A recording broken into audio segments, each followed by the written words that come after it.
இப்ப தசையை வந்து 3 டைப்பா பிரிக்கிறோம். ஒண்ணு வந்து பாத்தீங்கன்னா வரி தசை. தசையில கான்செப்டே அவ்வளவுதான். 1 வரி தசை, 2 வரியற்ற தசை, 3வது சிறப்பு தசை.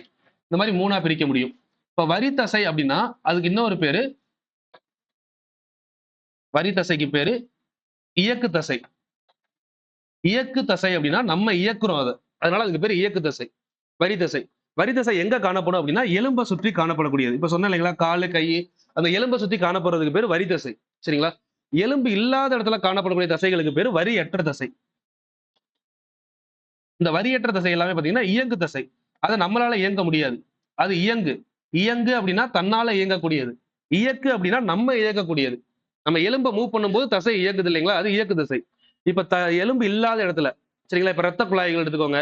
இதெல்லாம் வந்து பாத்தீங்கன்னா இயங்கு தசை, வரி அற்ற தசை. இப்ப ஒரு ஆடு கடையில ஆடு வெட்டுறாங்கல்ல,